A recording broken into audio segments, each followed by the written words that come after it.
Queremos dar nuevamente la bienvenida en esta semana que estamos iniciando y continuando con este ciclo internacional de conferencias sobre la arqueología de Tiwanaku.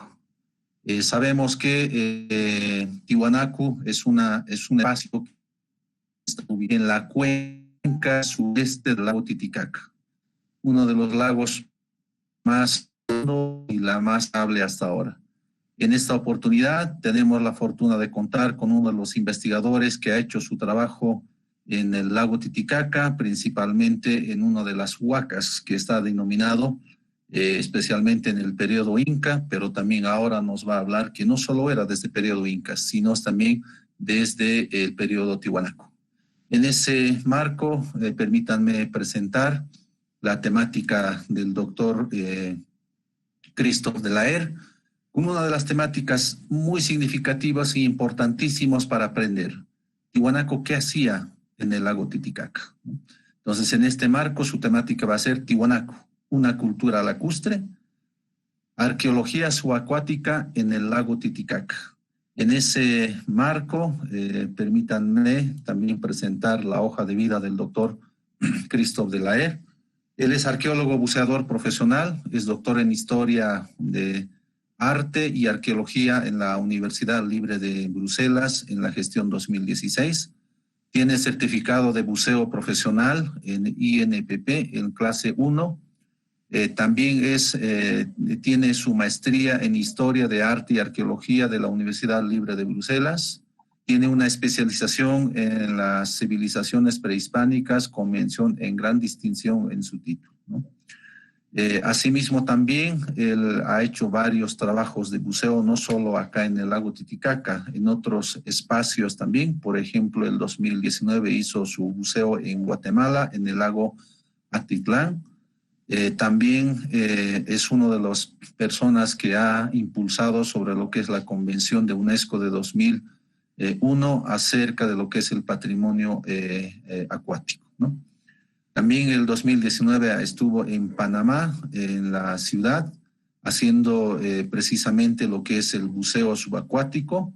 El 2018 hizo su buceo acá en la ciudad, en este caso en nuestro país, en el territorio boliviano, con el proyecto de excavación arqueológica subacuática en el lago Titicaca como director del proyecto, ¿no?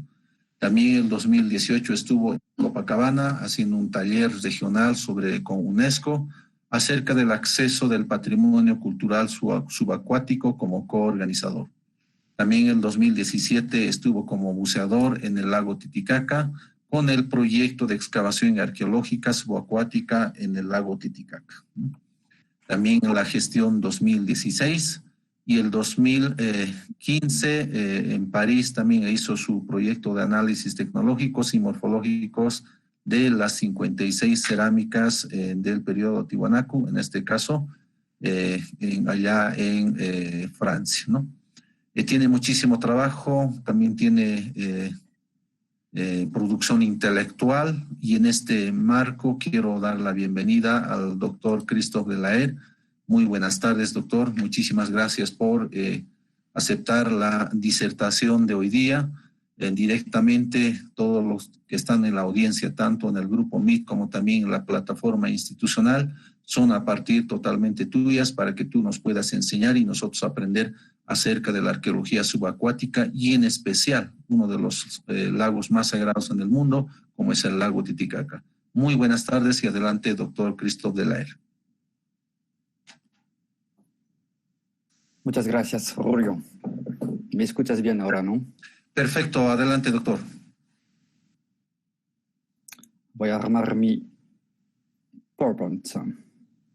¿Todavía está conectado, sí. no? Sí, estamos escuchando. Ya, perfecto. Entonces, muy buenas tardes. En primer lugar, me gustaría agradecer a los organizadores de este ciclo de conferencia por su invitación, en particular al Centro de Investigaciones Arqueológicas, Antropológicas y Administración de Tiwanaku, y su director, el licenciado Rollo Amaro Condori Amaro. Entonces, gracias por eso, ¿no? Aprovecho también la ocasión para saludar a mis colegas bolivianos, que están en línea, en particular al codirector ejecutivo del proyecto, el hermano Marcial Medina Huanca, que está en línea, mis alumnos, colegas y también las comunidades con quienes he trabajado hace ahora más o menos 10 años. En el contexto de esta conferencia virtual, propongo plantear la siguiente pregunta. ¿Fue Tijuana una cultura lacustre? Hasta hace poco tiempo, Tiahuanaco se presentaba principalmente como una cultura de la tierra, organizada en torno a la producción agrícola y el pastoralismo. Pero como saben, la cultura tiahuanaco se desarrolló en la cuenca del lago Titicaca. El lago forma parte de la identidad de las poblaciones pasadas y presentes y ha contribuido a establecer las características que las definen. Entonces, como arqueólogo, ¿no? La idea es identificar las características a través, por ejemplo, en este caso, del estudio de la cultura material, gracias a la geología. Cambiar de punto de vista es útil en el sentido que nos permite, ¿no? Explorar nuevos temas de investigaciones y proponer una visión completa, integrando todos los espacios, no solamente costeros, pero también subacuáticos. Problemas, por favor. Ok, entonces, desde 2012, las distintas temporadas de arqueología subacuáticas que hemos llevado a cabo a las aguas del lago Titicaca nos permiten ahora responder a esta pregunta o proponer respuesta, ¿no? Gracias al estudio del registro de varios datos subacuáticos que documentan la relación entre Tiahuanaco y el ambiente lacustre. Entonces, el lago Titicaca es ante todo un espacio que ha sido usado y pensado por las poblaciones.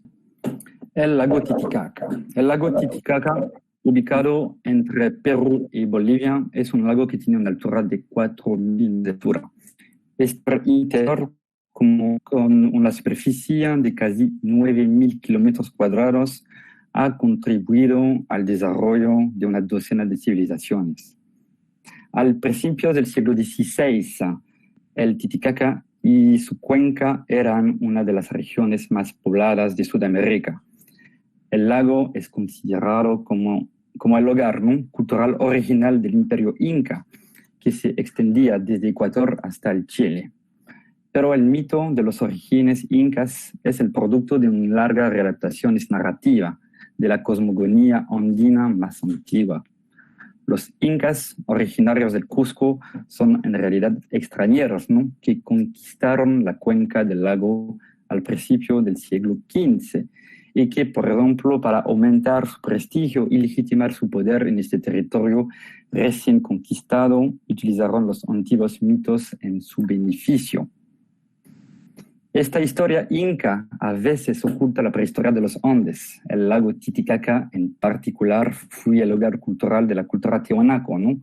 que era una sociedad nativa y autóctona del lago y, por lo tanto, desarrolló prácticas culturales mucho más intuitivas que los incas, que tenían un enfoque más cognitivo.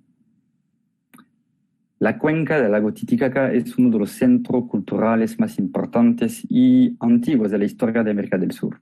El lago genera un ecosistema templado y ha contribuido al desarrollo de sociedades complejas entre tierras altas como el altiplano, situadas a la convergencia de las dos cordilleras.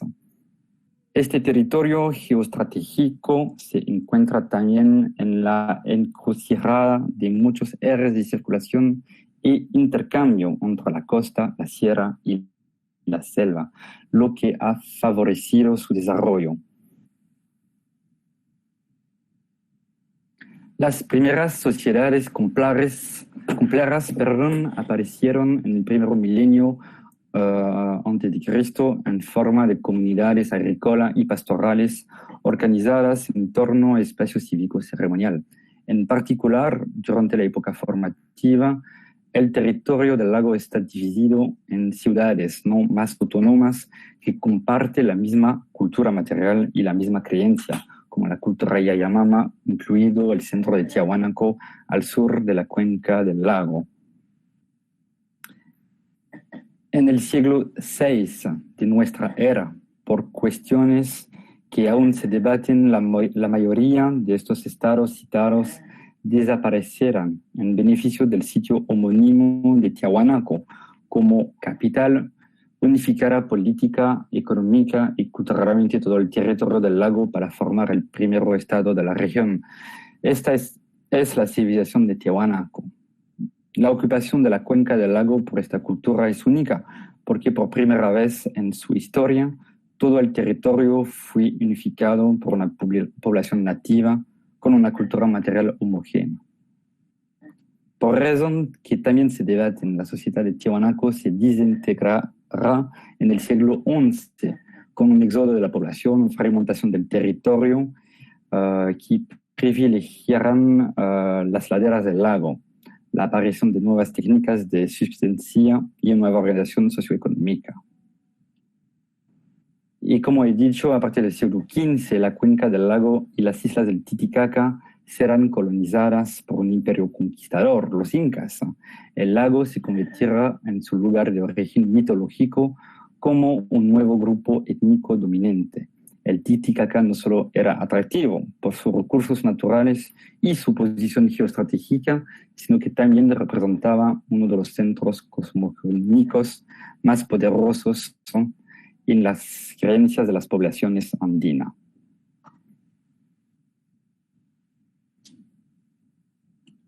Realmente, como pregunta de investigaciones, frente a un patrimonio arqueológico tan rico que podemos ver aquí en la mapa, tan rico y denso, es concebible que la gente del Titicaca nunca haya usado el lago. Esta era realmente una pregunta legítima porque hasta recién no se había descubierto ningún sitio arqueológico cerca de la costa y solamente un sitio arqueológico fue descubierto adentro del agua. En realidad, el cambio climático y la expansión del lago han eclipsado grande parte del territorio y del patrimonio actual. En este caso, por ejemplo, el cambio del paisaje a través del tiempo ha ocultado las paleoorillas, ¿no? Todo el litoral de las épocas más antiguas, como de la época Tiahuanaco, ¿no? Entonces, con esta pregunta, ¿no?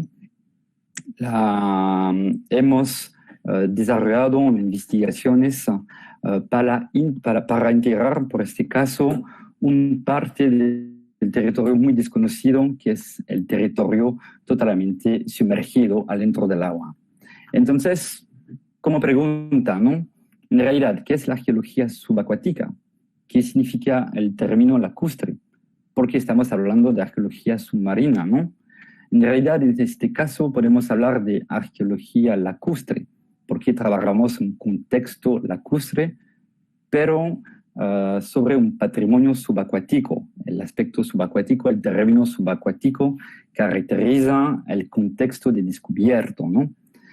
Entonces, en este sentido, hay colegas que trabajan en comunidades costeras o en la selva, en este caso, es un contexto lacustre, porque el término define realmente, es un parte de la identidad, nuestra metodología con el equipo para desarrollar nuevas técnicas y metodología para desarrollar las investigaciones al dentro. Acuática realmente es arqueología, ¿no? Es solamente que trabajamos al dentro del agua.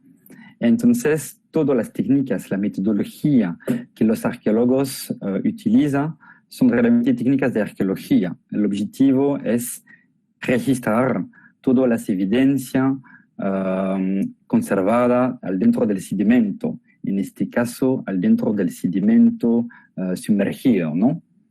Entonces, para desarrollar, para definir la relación, por ejemplo, de la cultura tiahuanaco con el lago, la idea fue de investigar toda la zona costera del lago actual para primero localizar las orillas antiguas y después identificar todo el material, toda la cultura material de la cultura tiahuanaco.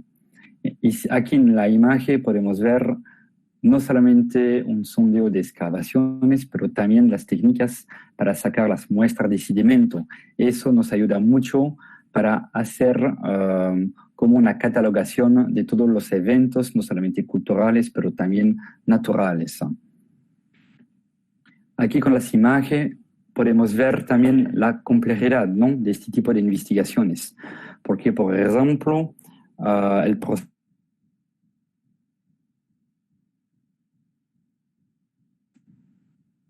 terrestre, ¿no?, muy importante.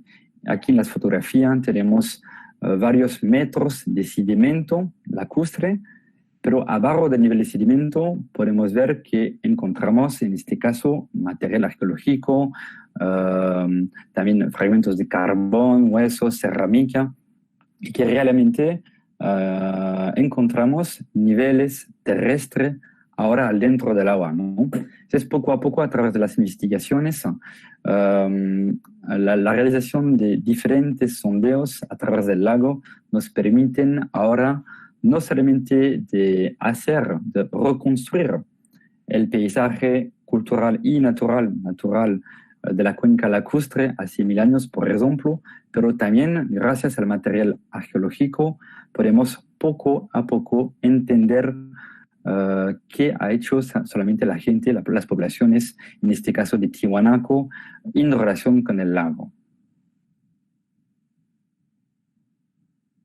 Aquí como una pequeña pausa es la canícula en Europa. Tengo 40 grados aquí, pero continúo mi ponencia. En la imagen podemos ver la estrategia para analizar y para bien entender lo que cómo trabajamos dentro del agua, ¿no? Entonces, en este caso, podemos ver un perfil de las excavaciones con diferentes niveles de sedimento, de capa, donde hemos encontrado, por ejemplo, material cerámica en este caso, ¿no?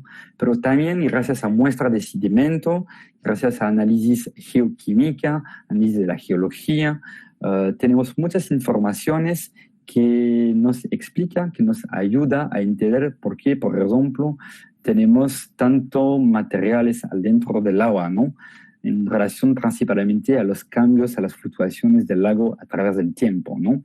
Entonces, poco a poco, con las informaciones, podemos hacer, como he dicho, una catalogación de todas las informaciones registrado, conservado dentro del sedimento. El sedimento del lago es realmente como una biblioteca, ¿no?, que conserva todas las informaciones del tiempo, los después siglos, no solamente de la cultura. Entonces,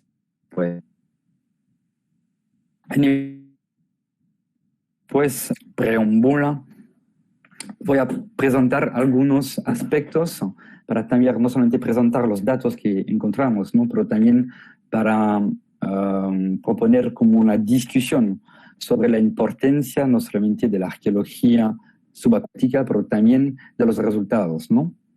Entonces, con esta metodología, con esta estrategia de hacer arqueología, pero al dentro del agua, hemos poco a poco, años después, con el equipo, buceado a través de todo el lado boliviano del lago Titicaca, ¿no?, para buscar primero, para localizar los yacimientos y después, cuando hemos localizado puntos de interés, empezar solamente el proceso de excavaciones, ¿no?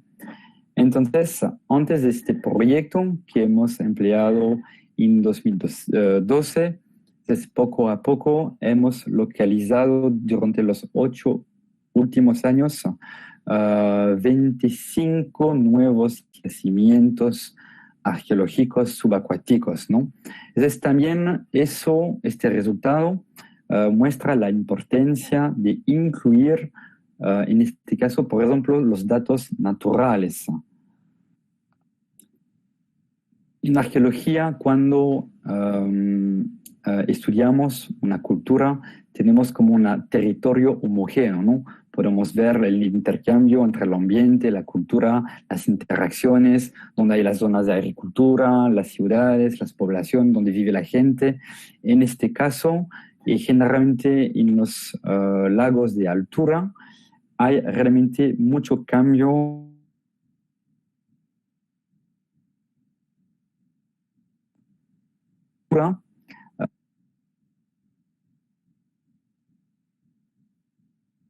el histórico,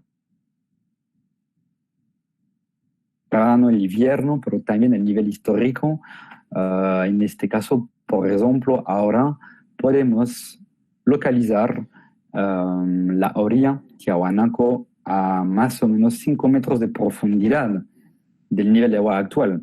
Entonces tenemos que incluir mucho más informaciones, mucho más territorio que hasta recién no fui investigado, ¿no? Entonces también con esta pregunta, que es que Tiahuanaco fue una cultura lacustre, es más que al nivel metodológico, solamente de terminología, es de identificar, buscar informaciones, datos que permite de documentar las prácticas culturales, no solamente en relación con la agricultura o el pastoralismo, por ejemplo, o actividades rituales, pero también para ver cuál fueron las actividades cerca del agua, ¿no?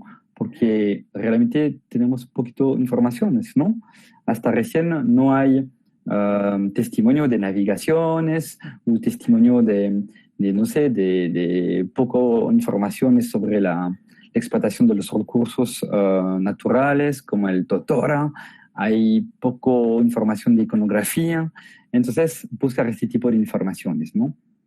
Entonces, poco a poco, con este primer proyecto, es una diferente temporada, pero ahora como informaciones, tenemos ahora un primer inventario, un primer registro con 25 puntos de interés, 25 yacimientos arqueológicos que permite ahora tener más informaciones en sentido de esta pregunta, ¿no? Por ejemplo, pero gracias al análisis podemos ver, por ejemplo, tenemos más informaciones sobre las épocas de intensidad, por ejemplo, ¿no? Podemos ver que hasta ahora, las informaciones que hemos registrado, la cultura material registrada, es principalmente material de la época formativa y la época Tiahuanaco, ¿no? Generalmente hablamos del Titicaca como la zona inca, como el lugar de origen de la cultura inca, pero realmente con este gráfico podemos ver que hemos registrado solamente menos de 2% de material de la época inca y que realmente tenemos muchas informaciones de las épocas pre-incas, ¿no? Entonces, poco a poco, el material podemos registrar poco a poco informaciones. Tenemos ahora 20.000 fragmentos, artefactos, ecofactos. No son 20.000 objetos, ¿no? Cerámica completa no es como eso con la fotografía. Son fragmentos, pero en diferente contexto tenemos ya la suerte de encontrar algunos contextos más intactos, pero también que presenta la variedad, la riqueza del patrimonio cultural subacuático. Tenemos, por ejemplo, el tema de las ofrendas, que realmente es un pequeño tema, ¿no? Por ejemplo, los objetos rituales encontrados en el lago son menos de 2% del patrimonio que hemos registrado, ¿no? Y que realmente casi la totalidad del patrimonio registrado pertenece a actividades socioeconómicas en relación con el lago. Propongo de presentar un yacimiento muy específico. Por ejemplo, aquí, sobre los 25 yacimientos, podemos ver que cada yacimiento tiene su característica características, por ejemplo, hay yacimientos inca o formativo o altiplano de diferente época, pero tenemos un yacimiento muy interesante porque en este caso es conservado una cronología de más de 2000 años, ¿no? No solamente la época formativa Mielo, pero también formativo tardío, después Tiahuanaco, hasta la época Inca, ¿no? Entonces, en este caso, es una oportunidad que vale oro, porque tenemos una visión larga, de largo tiempo, sobre realmente todos los cambios, no solamente naturales, pero también culturales del lago Titicaca. Al inicio de las investigaciones, como he dicho, un solo yacimiento fue descubierto dentro del agua. Es como una huaca, un yacimiento de ofrenda que se llama el arrecife de Coa, que está aquí en la mapa, que fue descubierto de manera casual por buceadores hace 40 años, pero no más, no yacimientos, ¿no? También eso fue un tema difícil, más o menos, porque en las primeras temporadas la idea fue no solamente de registrar, pero antes de todo, de localizar dónde son los yacimientos potencial del lago, ¿no? Entonces, en este caso, por ejemplo, hemos elegido una zona a nivel ya más estadístico, que es la zona aquí entre la Isla del Sol y la península de Copacabana. En realidad, ¿por qué hemos elegido esta zona? Es simple. De un lado tenemos testimonios materiales en la Isla del Sol, no solamente de la época Tiahuanaco, pero también de las épocas formativas, pre-Tiahuanaco, ¿no? Realmente tenemos más de 3000 años de ocupación de ruinas, de testimonios materiales en la isla, ¿no? Entonces, a partir del momento que tenemos un patrimonio arqueológico en la isla, tenemos un testimonio, una prueba indirecta que la gente ha navegado de la península hasta la isla, porque hasta ahora nunca fue descubierto, no tenemos naufragio, no tenemos balsa de totora prehispánica encontrada en el lago, no se conserva, ¿no? Entonces la idea es que sabemos que la gente ha utilizado balsa de totora probablemente para navegar hasta la isla, ¿no? La idea fue de descubrir, de localizar las zonas de embarcación, entonces los puertos. En este caso hemos elegido diferentes zonas, no solamente en el lado de la Isla del Sol, pero también del otro lado de la península.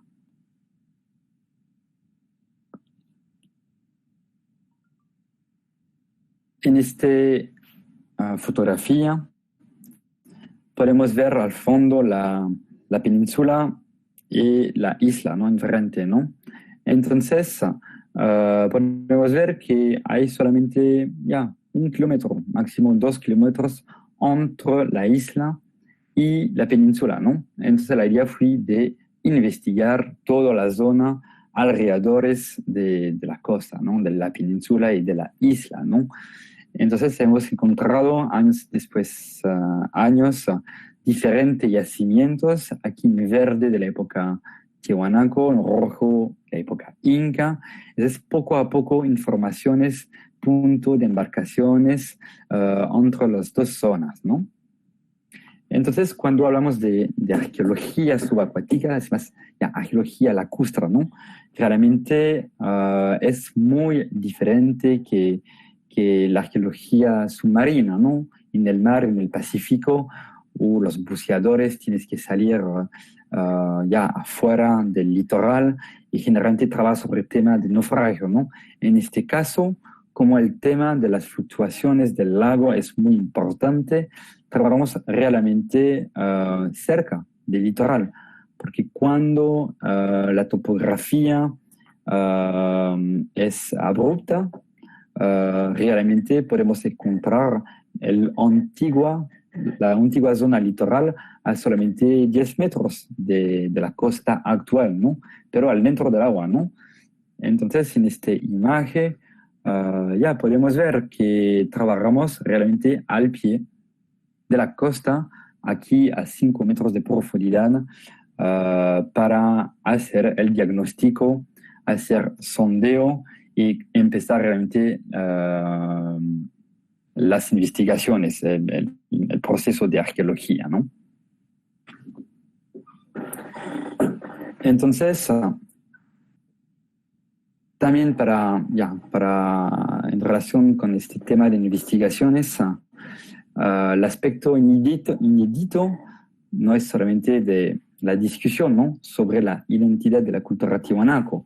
Eso es un tema muy complejo, pero en este caso lo que quiero presentar es realmente el aspecto inédito de las informaciones que podemos encontrar en este caso y que también vamos a verlo, que es un patrimonio muy bien conservado, ¿no? El agua conserva muchas cosas, ¿no? No solamente el material de cerámica o lítico, pero también en este caso el material orgánico, como fragmentos de cuero, de textil, eso se conserva muchas cosas, ¿no?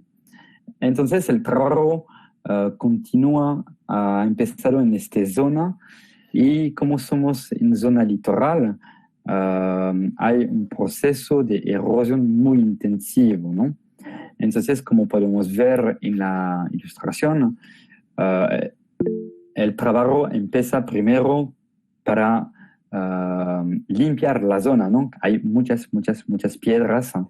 Para empezar las excavaciones es un trabajo realmente de largo tiempo, ¿no? Voy a verificar, Rulo todavía me escucha, ¿no? Porque como estoy del otro lado del océano. Perfecto, doctor, estamos escuchando. Ok, gracias, porque no soy acostumbrado a hablar al monitor, ¿no? Realmente me gusta más hablar directamente. Entonces, continúo. Adelante, por favor. Entonces, también para presentar lo que hacemos en el lago es, como lo he dicho, un proceso de arqueología, pero dentro del agua, ¿no? También, realmente la arqueología dentro del agua es una disciplina recién, ¿no? Uno del trabajo que hemos hecho es también el proceso de demistificaciones del patrimonio subacuático, ¿no? Porque años después años, por ejemplo, hay en el pasado buceadores han buceado en el lago para buscar tesoros, la cadena de oro, el tesoro de Atahualpa. Entonces también la idea de el proceso de trabajo también es mostrar que la arqueología subacuática es arqueología, que las técnicas es de arqueología y que al final encontramos informaciones en cultura material que nos permite poco a poco de completar, de desarrollar, de entender cómo han vivido, por ejemplo, las poblaciones antiguas, ¿no? Entonces, en este caso, en este yacimiento, hemos planteado 12 sondeos de 4 metros cuadrados, ¿no? Entonces, con 3 axes diferentes, porque no solamente la idea es de registrar este patrimonio, pero también entenderlo en relación con la topografía. Por ejemplo, cuando encontramos un objeto, un material arqueológico a 3 metros de profundidad, generalmente no tiene las mismas informaciones que un objeto que fue encontrado a 15 metros de profundidad, ¿no? Entonces, este tipo de imagen nos permite de bien entender este proceso, porque aquí podemos ver un sondeo a 5 metros de profundidad que hemos excavado, pero con las ilustraciones realmente hemos excavado una zona terrestre que ahora está dentro del agua, ¿no? Entonces, eso es muy importante porque registramos una cultura material de tipo litoral, de tipo terrestre, solamente que está dentro del agua. Eso es una parte importante. En este sondeo, por ejemplo, después, durante el proceso de excavaciones, ¿qué encontramos, no? Encontramos después de excavar el sedimento lacustre, zona más compacta de piedra, con testimonio de fuego, con cerámica intacta o no intacta, con huesos, con restos de comida, realmente con muchas informaciones, ¿no? Realmente todo un sector de actividades litoral que hasta recién no fui bien documentado, ¿no?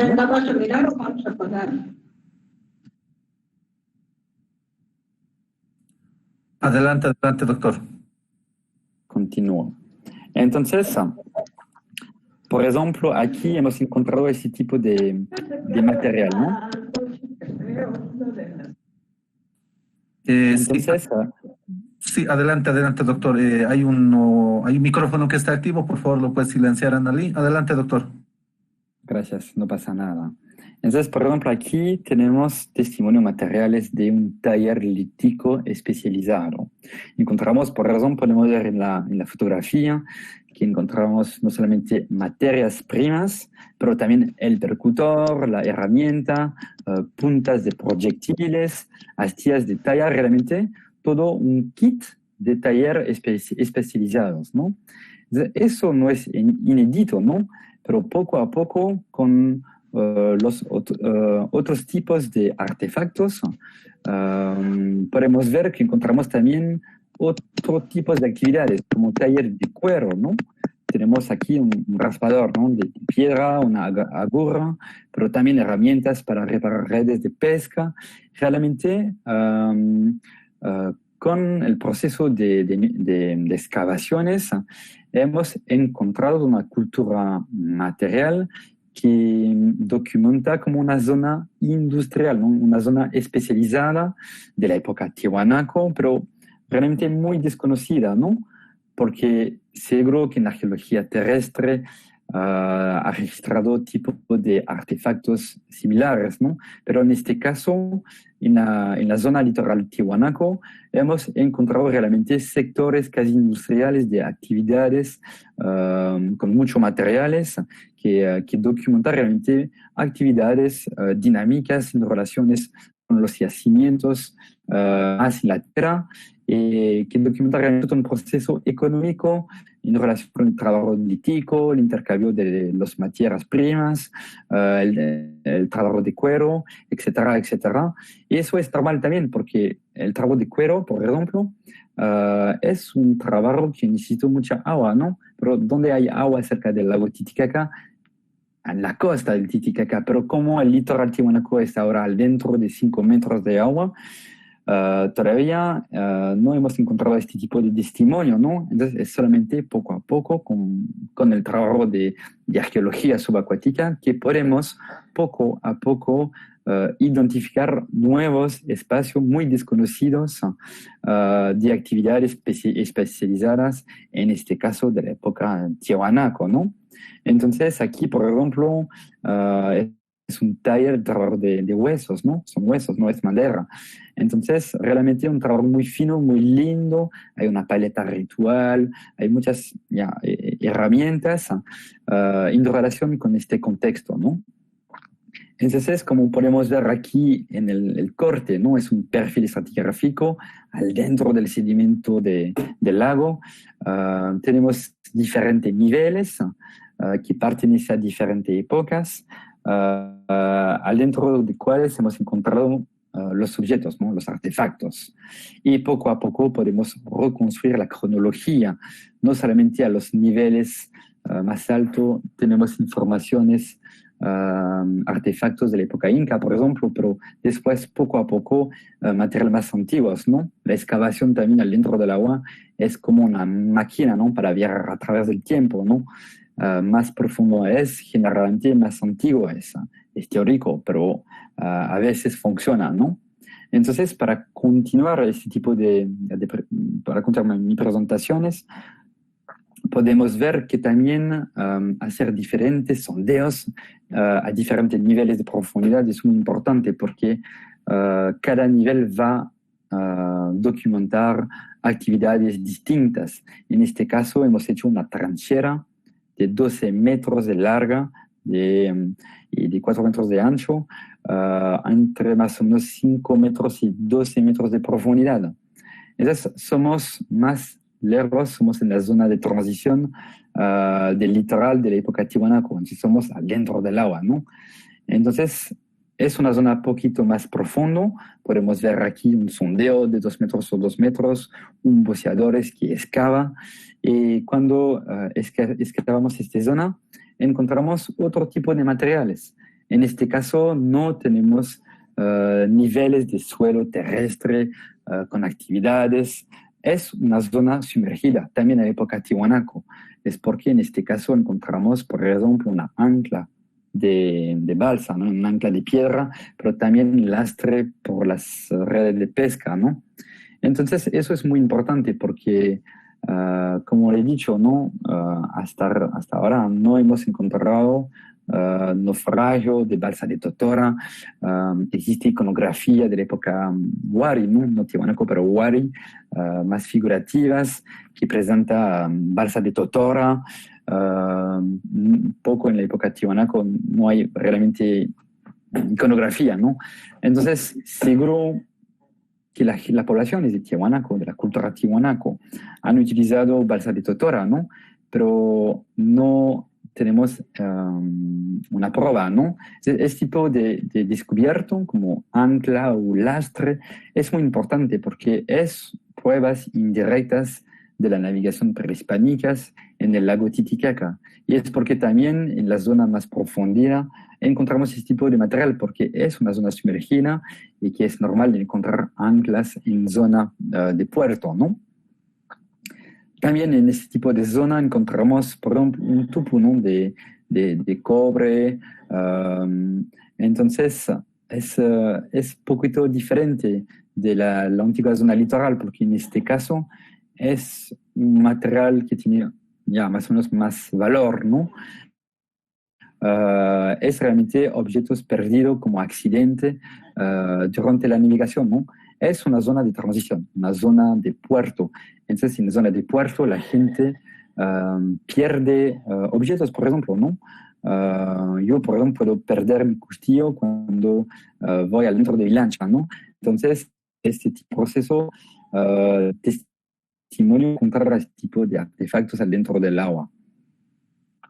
También en este caso hemos encontrado este tipo de madera, ¿no? Es madera de 1 metro.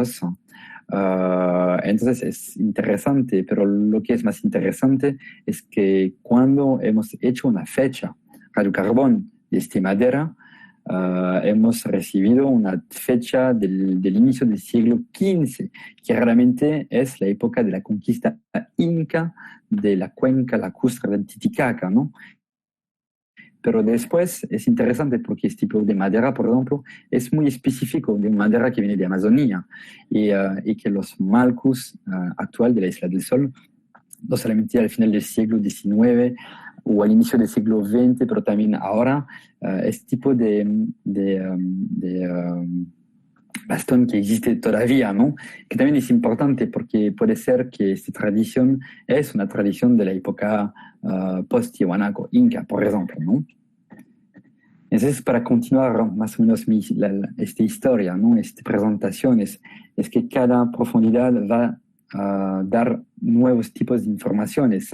En este caso, diferentes sondeos, excavamos al dentro del agua, somos realmente casi a 15 metros de profundidad, los sondeos más profundos, y en este caso no encontramos fuego, no encontramos objetos perdidos, pero realmente solamente material arqueológicos en relación con actividades lacustres, como por ejemplo la pesca, la navegación o la explotación de los recursos lacustres, ¿no?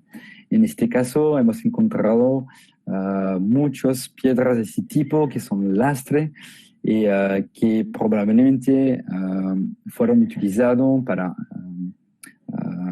con las redes, ¿no? de pesca y no por la navegación, pero esos son cada pequeños testimonios que nos permiten de localizar la zona de pesca antiguas, pero también de actividades. Entonces, poco a poco, de reconstruir la relación o las actividades de las poblaciones Tiwanaku en el lago Titicaca, ¿no? Entonces, diferente testimonio, no voy a hablar de este día, pero también, realmente, la dificultad también es que en la zona más profunda tenemos no solamente que bucear hasta 15 metros, pero también de excavar mucho más sedimento, ¿no? Entonces, también es muy interesante porque como es una exploración, un estudio más o menos inédito, en el sentido que es un patrimonio muy desconocido, cada investigación aporte nuevo tipo de informaciones. En este caso, la sorpresa fue que hemos encontrado a 17 metros de profundidad un nivel terrestre con un testimonio como un fuego, pero también material cerámica, y el análisis de la cerámica, pero también las fechas radiocarbonias, pase informaciones, fecha que pertenece a la época formativa, miedo, ¿no? Entonces, más de 2000 años. Entonces, también es importante porque la orilla, la costa de Tiwanaku puede ser a más o menos 5 metros de profundidad, pero en este caso podemos tener una orilla, una antigua orilla de más de 2000 años que está a más de 18 metros de profundidad. Entonces también al nivel del potencial arqueológico de la cuenca lacustre es totalmente ya grande, ¿no? Hay un potencial muy, muy, muy importante, ¿no? Y también eso es un parte muy desconocido, ¿no? Pero muy difícil, es difícil de acceso. Por ejemplo, no tenemos que olvidar que trabajamos a 4000 metros de altura, ¿no? Entonces es muy difícil al nivel del buceo de bucear a las profundidades, ¿no? Entonces, generalmente no buceamos, no excavamos a zona más profunda de 18 metros de profundidad. Pero cuando probamos de bucear, por ejemplo, a 30 metros de profundidad, hemos hecho una buceo de 8 minutos a 30 metros de profundidad, hemos encontrado este tipo de material. Eso es muy importante porque generalmente, como es una zona muy erosionada, encontramos generalmente fragmentos de cerámica, ¿no? En este caso, podemos encontrar cerámica intacto. Tenemos que hacer restauraciones, ¿no? La iconografía está perdida o al dentro de las concreciones, ¿no? Pero realmente hay un potencial increíble que podemos ver también con este nuevo ilustraciones, porque podemos también encontrar cerámica con iconografía de la época pre-inca, post-tiwanaku en este caso, muy bien conservada y realmente muchas informaciones, ¿no? Por ejemplo, hemos encontrado también fragmentos de herramienta de metal, como vara de metal, ¿no? Pero muy desconocida, ¿no? Generalmente es tipo de material que no se conserva, ¿no? En la geología terrestre, con la oxidación, etcétera. En este caso, el agua común y el proceso de oxidaciones se conserva conserva tipo de material totalmente desconocido, ¿no? Entonces, con este poquito de exploraciones de esta temporada de arqueología subacuática, la pregunta es no de saber si es una cultura lacustre o si no es una cultura lacustre. Realmente la pregunta es de identificar prácticas muy desconocidas, pero que realmente pertenecen a la identidad no solamente de las poblaciones de la época Tiwanaku, pero también ahora como patrimonio casi materiales. Por ejemplo, todo el material en relación con las prácticas de pesca son las mismas que encontramos, ¿no? Generalmente, la zona donde hay pesca tradicionales, por ejemplo, en el municipio de Escoma, las pequeñas piedras, lastre de piedra, todavía son utilizadas, ¿no? Y nosotros encontramos este tipo de material, pero que tiene más de 1000 o 2000 años, ¿no? Entonces, Tiwanaku es ahora a 12 kilómetros de la cuenca, de la orilla, ¿no? Pero el lago y la orilla ha cambiado de zona, todo el paisaje ha cambiado a través del tiempo, ¿no? Entonces, es una cultura entera, ¿no? Que tiene su poder en el altiplano con sus riquezas que son la agricultura, que son el pastoralismo, pero también la cuenca lacustre es realmente fue una oportunidad como ambiente que tiene muchos recursos. Fue una oportunidad para las poblaciones nativas y autóctonas de la cuenca para desarrollarse. Entonces, es probablemente porque una cultura como Tiahuanaco se han desarrollado de esta manera en esta zona, ¿no? Entonces, es muy importante. También, poco a poco, es un proceso de investigaciones, pero hay también informaciones, datos que nos permiten ahora, por ejemplo, de preguntar, de alimentar la discusión sobre, por ejemplo, el origen de la cultura tiahuanaco, ¿no? Por ejemplo, hemos encontrado un evento muy fuerte que es como grandes inundaciones al inicio del siglo, durante el siglo VI, ¿no? Eso es importante porque realmente todo el paisaje ha cambiado, ¿no? En estas ilustraciones podemos ver una mapa del lago Titicaca, el lago menor, ahora, de esta época, pero en la época pre-Tiahuanaco, el paisaje fue muy diferente, ¿no? Toda la parte verde fueron zona agrícola, ¿no? Entonces, el evento que hemos identificado es realmente un evento abrupto que en solamente 10 años máximo ha totalmente cambiado todo el paisaje, ¿no? Eso es importante porque no solamente cuando hablamos de cambio de fluctuación del nivel del agua, es no solamente de un cambio de la zona litoral, ¿no? Pero también hay presión territoriales, redistribución a nivel geoestratégico, geopolítico, y realmente eso ha contribuido mucho a generar unas situaciones de emergencia y realmente que ayuda al desarrollo de Tiahuanaco como centro epónimo y después como cultura y como estado, ¿no? Entonces, como más o menos como estas presentaciones, no estoy acostumbrado a hacer una videoconferencia. La geología es, hay muchas oportunidades, ¿no? La geología es más que hablar de museo, que hablar de objetos, ¿no? La geología es hablar de la identidad, ¿no? De las poblaciones pasadas y hacer conexiones con el presente, ¿no? Entonces, al nivel de este tipo de investigaciones, la idea fue y continúa a permitir de registrar no solamente todo un nuevo paisaje sumergido para reconstruir el paisaje de las épocas antiguas, pero también de identificar poco a poco, de reconstruir cómo fueron las poblaciones de Tiahuanaco, de este centro magnífico epónimo de Tiahuanaco como probablemente capital a un nivel de su tiempo, y realmente para bien entender cuáles fueron las interacciones, ¿no? Entre el lago y la población tiahuanaco, ¿no? Entonces termino con estas ilustraciones. Ojalá que la gente me entienda bien. Soy más tranquilo ahora porque tengo una buena conexión. Entonces soy a sus disposiciones para las preguntas y muchas gracias por su atención. Muchísimas gracias, doctor Christoph. Nos ha enseñado muchísimo sobre lo que es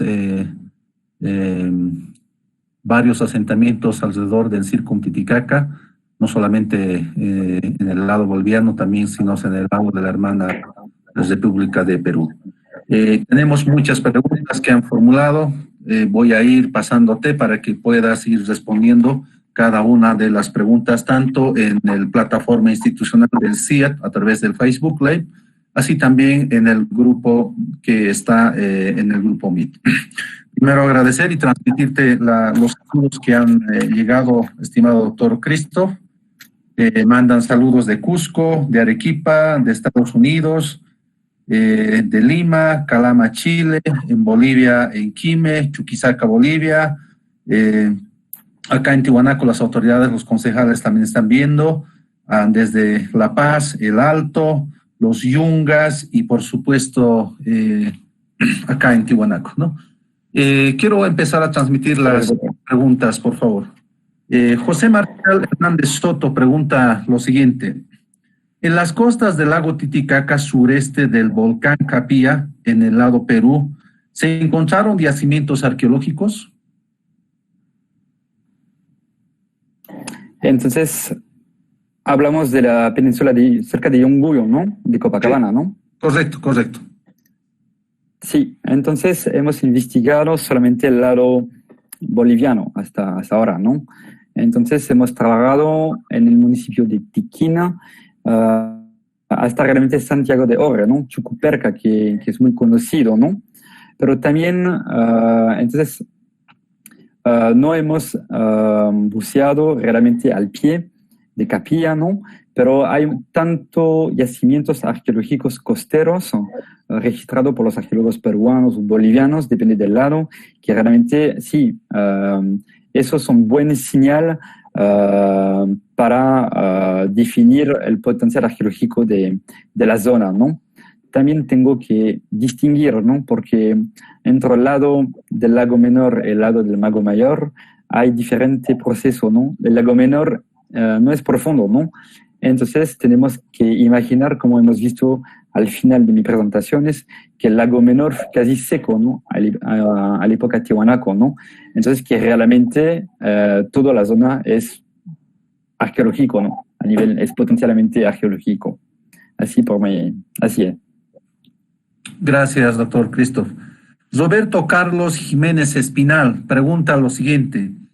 Debido a la variación anual del nivel del lago, ¿hay yacimientos que se ven en ciertos meses, pero se sumergen en otros? Ejemplo, en las playas de la sección de Huñaymarca.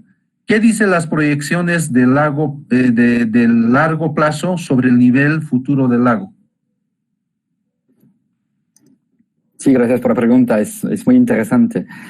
Entonces, depende del año, pero podemos tener variaciones de 2-3 metros de variación del nivel del agua, ¿no? Y que también, por ejemplo, durante la seca de 43, el nivel del agua ha bajado de más de casi 8 metros, ¿no? Entonces, es posible de encontrar o de ver algunas anomalías cuando el nivel del agua es muy bajo, ¿no? Eso es muy interesante. Entonces, cuando excavamos, por ejemplo, una zona, un ejemplo, hemos excavado en 2013 cerca de Taquiri, una zona que se llama Merque Taquiri, ¿no? Hemos excavado una zona a 5 metros de profundidad. Pero esta zona fue investigada en terrestre durante la seca de 43. Entonces, eso muestra la importancia de las fluctuaciones. Para terminar mi respuesta, es saber, pero es posible que en el futuro el nivel del agua cambie mucho, porque el nivel del agua es como un equilibrio entre la sierra y la evaporación, ¿no? Entonces, es posible que con el cambio climático de ahora, es posible que poco a poco vamos a perder volumen de agua y eso puede cambiar muchas cosas, ¿no? Entonces, a ver. Perfecto, gracias, doctor. Buenas noches. En las crónicas se menciona el ritual de la Copacocha, realizado en la época inca de los huacas, principalmente del imperio. Hasta ahora se han encontrado muchas evidencias en las altas montañas, pero sabiendo la importancia que tuvo el lago Titicaca, quisiera saber si han descubierto ofrendas incas que podrían corresponder a ese ritual. Capacocha, sí. Gracias por la pregunta. Entonces, sí, hay evidencia, principalmente en dos sectores, ¿no? Entonces, al norte de la Isla del Sol, en el arrecife de Coa, fui registrado, perdón,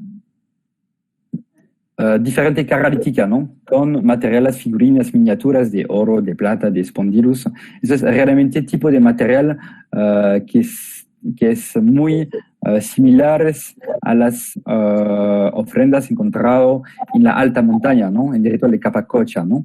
Entonces, en este caso no hay testimonio de ofrenda humana, de sacrificio, realmente solamente figurinas miniaturas, que puede ser en este caso sacrificio de sustitución, ¿no?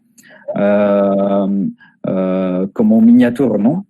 Entonces, hay dos puntos conocidos que puede documentar esta práctica inca, ¿no? De Capacocha, de sacrificio, pero también como el lago tiene una posición muy privilegiada, ¿no?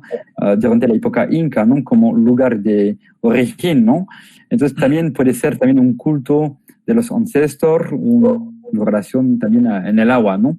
Entonces, sí, he hablado de Tiahuanaco, pero hay testimonios más recientes, ¿no? De la época inca. Perfecto, gracias, doctor. Yanni Saavedra pregunta lo siguiente.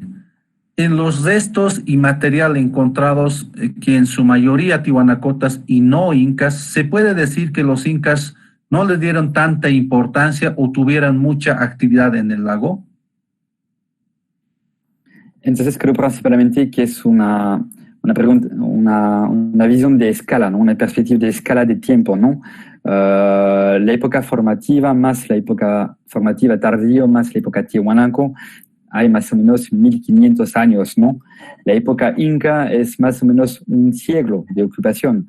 Entonces, en este sentido, ¿no? A nivel de esta diferencia de escala de tiempo de ocupación, tenemos una diferencia de testimonio material, ¿no? Hay menos materiales de la época inca, porque la ocupación inca fue casi de un siglo, ¿no? Eso es la primera respuesta. La segunda es que también durante la conquista inca de la cuenca todo ha cambiado, ¿no? Antes fueron poblaciones nativas con muchas actividades socioeconómicas, ¿no? Durante la época inca, los incas ha cambiado todo, ¿no? Ha transformado realmente toda la cuenca lacustre como casi como una huaca sagrada, ¿no? Como una zona de peregrinaje y con casi solamente actividades rituales. Entonces, este tipo de actividades rituales tiene más, es menos abundancia, hay menos materiales que actividades socioeconómicas, por ejemplo, ¿no? Perfecto. Esta otra pregunta, Janine Alcón pregunta lo siguiente. ¿Dónde se puede observar las piezas encontradas? ¿En el Museo de Tiwanaku? Entonces, eso es la particularidad de este proyecto, porque con la Ley de Autonomía de 2010, como sabes, cada comunidad es el propietario, cada objeto pertenece a las comunidades, ¿no? Entonces, por ejemplo, en terrestre, si solicito la autorización para excavar a Pumapunku, por ejemplo, a Tiwanaku, creo que el material va a quedarse, va a conservarse en el Museo de Tiwanaku, ¿no? Pero, por ejemplo, cuando encontramos materiales que pertenecen al municipio de Escoma o de una comunidad de Escoma, el material se queda en el municipio de Escoma, ¿no? Entonces, habilitamos depósitos arqueológicos o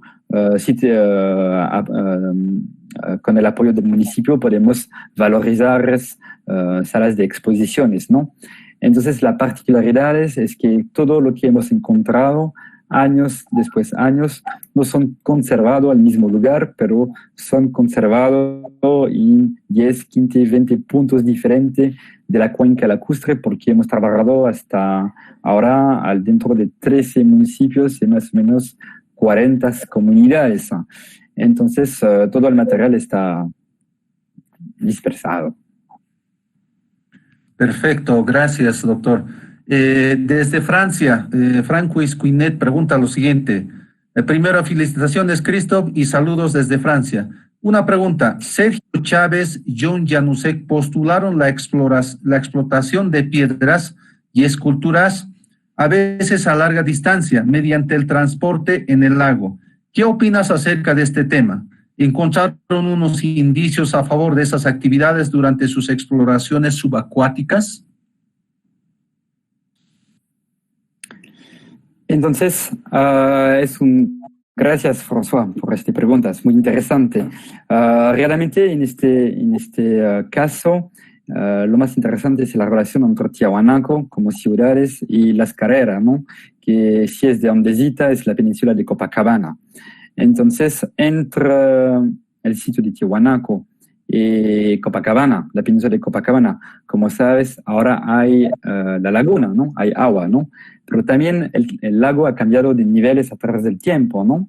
Entonces, en estas investigaciones, gracias a las reconstrucciones, podemos ver que realmente es imposible que la gente utiliza balsas de totora o embarcación y navegaciones por las piedras, porque no hay realmente agua, ¿no? Entonces, probablemente que por las piedras de las ciudades de Tiahuanaco, por ejemplo, que cada piedra viene a pie o con gente, eso es un tema que tenemos que desarrollar, pero no por medio de navegación. Perfecto. Marcelo Alcón pregunta lo siguiente. ¿Cuántas exploraciones subacuáticas se han realizado hasta el momento en el lago Titicaca?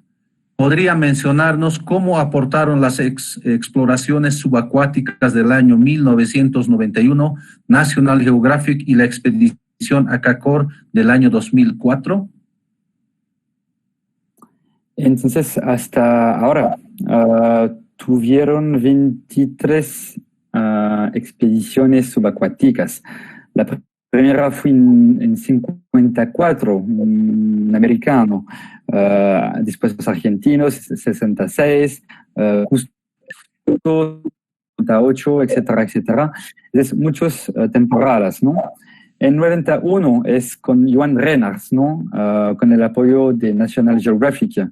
Entonces, Johan Renard ha investigado entre 89 y 92 en el arrecife de Coa, ¿no? Conocido con su ofrenda Tiahuanaco e Inca, ¿no? Con el apoyo de las comunidades de la Isla del Sol, de Chaya, en este caso. Entonces, es del 91, ¿no? Autorizada y realmente los objetos, investigaciones es ahora publicado, ¿no? Después con Acacor es un poquito diferente, es una temporada italiana de 2000-2004 que fue más una expedición tal vez de geología, geografía, etc. Los buceadores han hecho como exploraciones, pero casi no han hecho excavaciones o arqueología. Entonces, ahí he encontrado algunas piezas de manera aislada, pero casi nada, ¿no? Entonces, en realidad hay también como una mitología en relación con los buceadores, pero con los archivos que son conservados en La Paz y en las comunidades que he estudiado, realmente todo el material que fue descubierto en el lago Titicaca de los 70 últimos años son conocidos, ¿no? Perfecto. Max Puch pregunta lo siguiente. Felicitaciones al expositor. Una consulta. ¿El material recolectado, qué tipo de conservación se realizó? Y si los objetivos son parte de alguna exposición.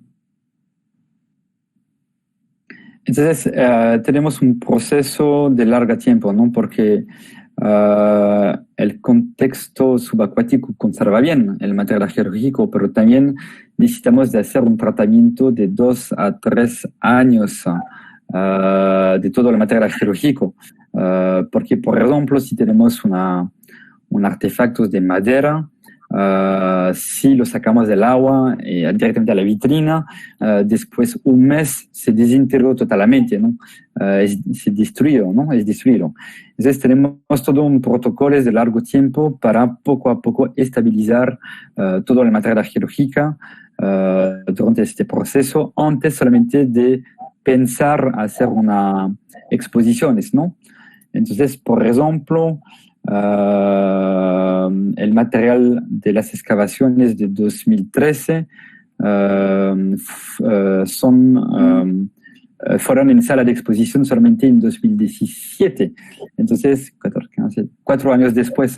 Entonces, sí, la idea es de proponer, de permitir el acceso al patrimonio, porque la gente pues, puede ver el patrimonio, pero es un proceso que necesita un poquito de tiempo, ¿no? Y después, con cada contexto, con cada comunidad, con cada municipio trabajamos juntos para pensar cómo permitir el acceso a este patrimonio. Perfecto. José Alcalde pregunta lo siguiente.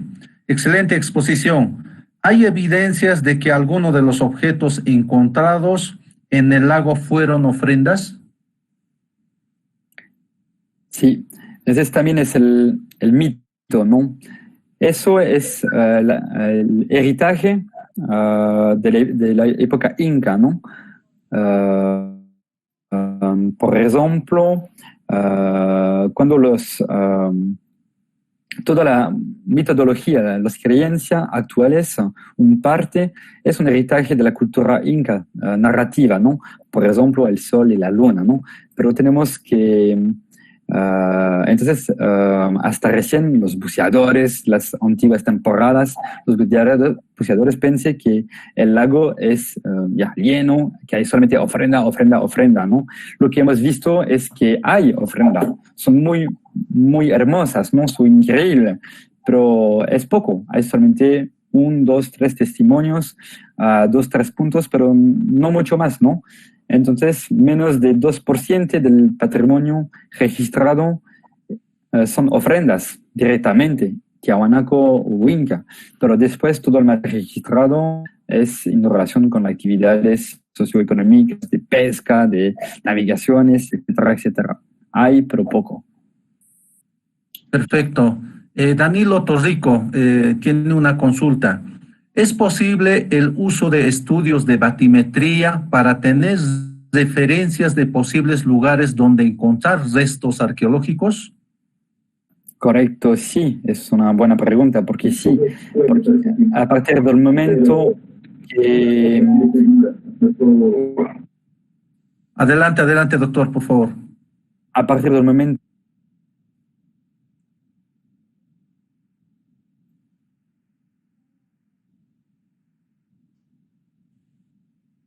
Analí, creo que no estoy escuchando. ¿Se silenció, por favor? Ahora sí, ¿me escuchas? Sí, adelante, por favor, doctor. Entonces, a partir del momento que el nivel del agua es, durante la época tiahuanaco, es 5 metros más abajo, si queremos, por ejemplo, localizar zona potencial de la época tiahuanaco, tenemos que buscar todas las anomalías a 5 metros de profundidad. Y la batimetría ayuda mucho por eso. Entonces sí, ayuda mucho. Perfecto. Eduardo Sarabia pregunta, buenas noches, saludos desde Camaná, Arequipa. Sobre sus investigaciones y la evidencia arqueológicas encontradas, ¿podemos entonces hablar de presencia pre-cerámica en la zona? Es una pregunta muy difícil. Hay testimonios materiales, pero no adentro del agua todavía no tenemos evidencia precerámica. Entonces, cada temporada encontramos testimonios más antiguos, pero hasta hoy tenemos máximo fechas de 3.000 años. Entonces, tenemos que continuar a investigar más profundo, no solamente adentro del sedimento, pero adentro del agua, a ver. Entonces, hasta recién no hay adentro del agua, pero seguro que hay en la cuenca en general, ¿no? Perfecto. Antonio Bill Camamani pregunta lo siguiente: ¿cómo afecta la gran contaminación del lago por los desagües en las grandes ciudades cercanas? En la evaluación de las pruebas arqueológicas encontradas. Entonces se cortó un poquito, pero si entiendo bien, hablamos de la polución, ¿no? Sí, vuelvo a leer la pregunta. ¿Cómo afecta la gran contaminación del lago por los desagües de las grandes ciudades cercanas en la evaluación de las pruebas arqueológicas encontradas?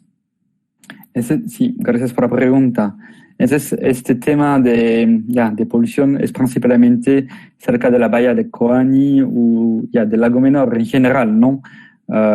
Porque el tema del desagüe de La Paz, del Alto y de todo el altiplano, es un problema de las zonas poco profundas. Entonces, los municipios de Puerto Pérez, o de Taraco, o de Tiahuanaco, es una zona muy sensible. Entonces, solamente en esta zona, y después no sabemos si hay un impacto, porque al nivel químico, como los cambios, es posible que este cambio de polución o de cambio del pH del agua puede afectar el patrimonio. Hemos encontrado cosas muy bien conservadas, pero hasta ahora nunca hemos encontrado, realmente no buceamos cuando el agua está mal, más o menos, ¿no? Entonces, tenemos que investigar más para tener esta respuesta. Ojalá que no afecta mucho. Perfecto. Seguimos con más preguntas. Marcelo Alcón, ¿cuál de las exploraciones subacuáticas ha brindado más resultados sorprendentes y dónde? Entonces, cada temporada es una sorpresa, ¿no? Porque realmente como es un tema, un patrimonio muy desconocido, encontramos cosas que nunca pensamos encontrar, ¿no? Entonces, para dar un ejemplo, la pregunta, la cosa increíble que he encontrado, fui al municipio de Tiquina, a Orelaya, la comunidad de Orelaya. En este caso hemos encontrado casi como una ciudad, ¿no? Como un pequeño pueblo terrestre al dentro del agua. También es en esta zona que hay a porta de proyecto de un museo subacuático, es un proyecto. Pero en este caso fue increíble porque por la primera vez no solamente hemos encontrado tanto material dentro del agua, pero también muy bien conservado. Por ejemplo, generalmente cuando encontramos fragmentos de huesos, encontramos fragmentos en cada lugar, ¿no? En esta zona de Orelaya, de San Caputo, hemos encontrado huesos, pero también con conexiones anatómicas, ¿no? Casi como, por ejemplo, llamas intactos, ¿no? Con conexiones. Entonces, eso fue increíble porque fue realmente un patrimonio terrestre totalmente como una pequeña Pompeii muy bien conservada dentro del sedimento. Así. Tengo mil y mil ejemplos, pero uno por uno. Perfecto, gracias. Pamela Gómez Jiménez pregunta lo siguiente: después de Tiwanaku y antes de los incas, ¿qué poblaciones habitaron la región circunlacustre? ¿Serían los señoríos aymaras? Gracias por tu pregunta, Pamela. Entonces, depende, hay diferentes convenciones, ¿no? Generalmente, por ejemplo, hablamos de la época altiplano o también de la época Pacares, pero depende de la zona, ¿no? Entonces, la época de Tiwanaku es más o menos fácil porque es un territorio con una cultura homogénea, pero después el colapso de Tiwanaku, toda la configuración geopolítica de la zona fue muy diferente, muy compleja, con diferentes etnias, grupos étnicos, grupos. Entonces, es una pregunta, puede ser aymara, pero puede ser que no. La época post-Tiwanaku o pre-inca es un tema fascinante que necesita más investigaciones. Gracias. David Gárate, primero saludos desde México. Excelente presentación y gracias por compartir tus estudios. La pregunta, ¿se han encontrado algunas evidencias de navegación directa en los sitios o entre la evidencia indirecta? ¿Se ha logrado identificar los artefactos asociados a la fabricación de balsas de totora, además de las redes de pesca? No, es la dificultad, ¿no? Es nuestro sueño, ¿no? Encontrar un balsa de totora o todo el material de bordo, ¿no? Pero no mucho más. Realmente anclas, pequeños materiales por la restauración de una balsa, pero realmente pocas informaciones. Entonces continuamos a investigar zonas potenciales para encontrar eso, ¿no? También la etnografía nos ayuda, ¿no? Porque hay comunidades ahora que continúan, ¿no? A transmitir las técnicas de construcción navales. Entonces ahora cuando hablamos con los talleres, con las comunidades que continúan a hacer la construcción de balsa de totora, podemos ver los herramientas, los técnicos, los objetos que utilizan y después solamente buscamos dentro del agua si lo encontramos, ¿no? Entonces es un tema que que después de 10 años falta algo, pero vamos a continuar. Perfecto. ¿Quiere hacer la pregunta directamente, doctora Sonia Alconini, desde Estados Unidos? Por favor, puede hacer la pregunta. ¿Aló? Doctora Sonia. Ahora sí, Julio, no sé, sí, me oyen, ¿no? Sí, adelante con su pregunta. ¿Cómo estás, Christopher? Una pregunta rápida, muchas felicidades y gracias, Julio, por permitirme hacer la pregunta. Muchas felicidades a Christopher. El trabajo que estás haciendo está muy interesante y hablando sobre las orillas, ¿no? Has planteado que 5 metros a Tiwanaku, a 18 la formativa, a 30 metros, incluso mucho más abajo, y eso muestra, ¿no? Que puedes entender un poco la secuencia de uso del lago por diferentes culturas a través del tiempo. Mi primera pregunta es, y esto es súper interesante, ¿no? ¿Quiénes estaban usando el lago cuando tú excavas a 30 metros de profundidad? Porque es más antes del formativo, obviamente, ¿no? O ¿a qué cultura atribuyes esto? Porque si 18 es formativo, ¿qué es 30? Lo primero, ¿no? Y segundo, has hablado sobre este periodo de inundación que tú ves para el siglo VI, ¿no? Que es bien interesante, que es bien rápido, que ocurre en 10 años. ¿Cuánto tiempo dura este periodo de inundación? Porque sabemos, y tú planteas, ¿no? Que es posible que se asocie quizás al florecimiento de Tiwanaku. Si puedes expandir un poco esto, porque no conocemos mucho, ¿no? Y nos estás dando pautas un poco para entender cómo ha crecido Tiwanaku, más o menos en lo que conocemos como el periodo clásico de Tiwanaku, que está asociado con los camellones, etcétera, porque después para el 1000 ya hay una crisis ecológica. Entonces, ¿cuánto tiempo dura? ¿Cómo entiendes esto que llamas procesos geopolíticos? Porque obviamente como el uso del lago está asociado a estos procesos de jerarquización estatal. Muchas gracias. Gracias, Sonia, por tus preguntas. Entonces, por la primera pregunta, Sonia. Al nivel de las profundidades. ¿Me escuchas, no? No estoy acostumbrado a eso, pero continúo. Adelante. Julio. Sí, escuchamos. Entonces, ahora parece como un patrón simple, que parece que más profundo es, más antiguo es. Entonces, es no realmente exactamente como eso, porque, por ejemplo, es como un gráfico sísmico. Por ejemplo, a la época Tiwanaku tenemos niveles muy altos y muy bajos, ¿no?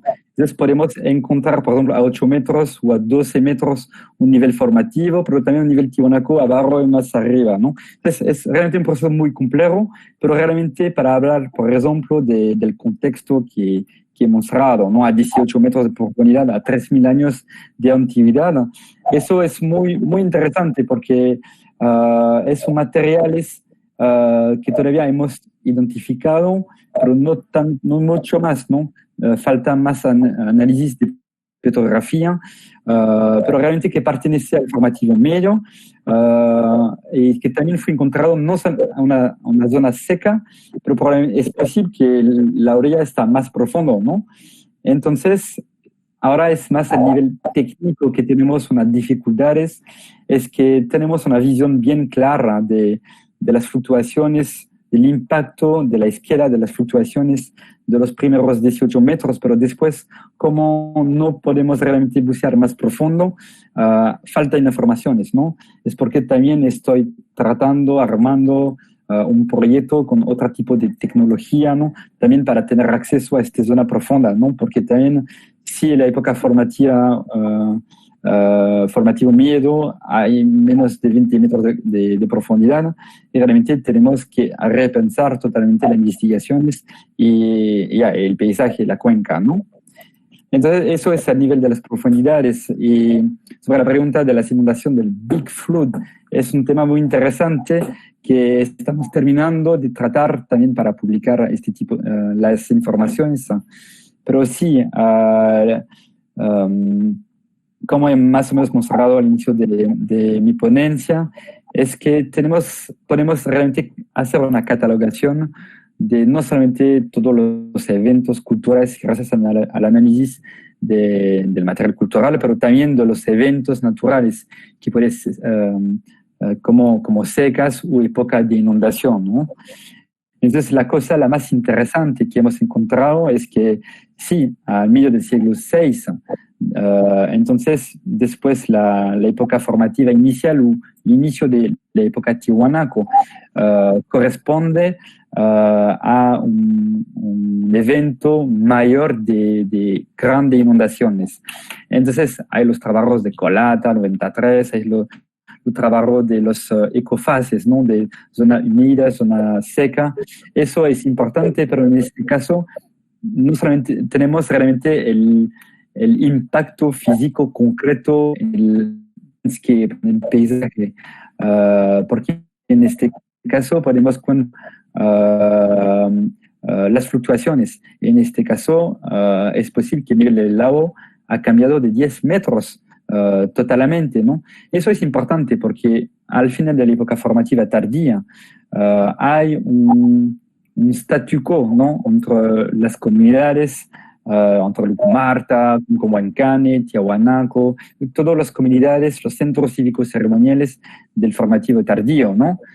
Pero creo, estamos trabajando sobre eso, que con este evento de inundación, todas las cosas han cambiado, porque con la inundación ha destruido miles y miles de hectáreas de zonas agrícolas.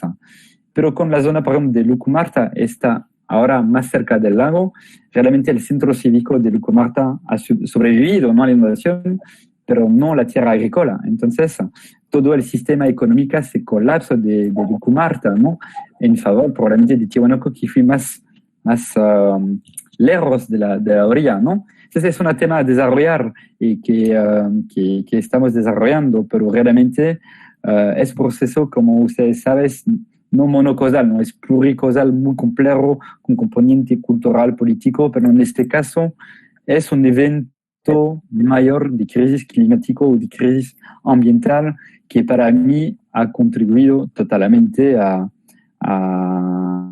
la emergencia, al inicio de Tiwanaku como fenómeno cultural. Perfecto. Gracias, doctor. Joel Cárdenas Martínez pregunta lo siguiente. Saludos desde Perú. La pregunta, Durante sus investigaciones pudo determinar si existe una cantidad aproximada de sitios subacuáticos en el lago, y de estos sitios, ¿qué periodos son los que tienen mayor presencia? ¿Formativo, Tiwanaku o Inca? Gracias por la pregunta. La segunda pregunta, fácil, más o menos tenemos al nivel del porcentaje, tenemos 20% formativo, 60% Tiwanaku y 20% post-Tiwanaku, más o menos es el equilibrio, ¿no? Después, al nivel de la cuantificación del potencial, es muy difícil porque el lago tiene 8.500 kilómetros cuadrados, ¿no? Entonces, desarrollamos modelos para hacer proyecciones estadísticas, ¿no? Pero también, por ejemplo, cuando el contexto del lago menor es muy diferente que el lago mayor, porque el lago menor no tiene mucha profundidad, ¿no? Pero también no es porque el lago menor fue seco a la época formativa que hay sitios arqueológicos, ¿no? Porque, por ejemplo, en este caso, fue una zona húmeda muy propicia a los camellones, ¿no? Por ejemplo, a la agricultura. Entonces, es posible que son zonas antrópicas, agricultura, por ejemplo, pero es posible que no encontramos yacimientos arqueológicos, ¿no? Como una casa, un taller especializado, una ciudad. Entonces, es muy, muy difícil de cuantificar eso, pero creo que cada año, poco a poco, ya continuamos, ¿no? Falta el lado peruano, ¿no? También para tener una visión más completa.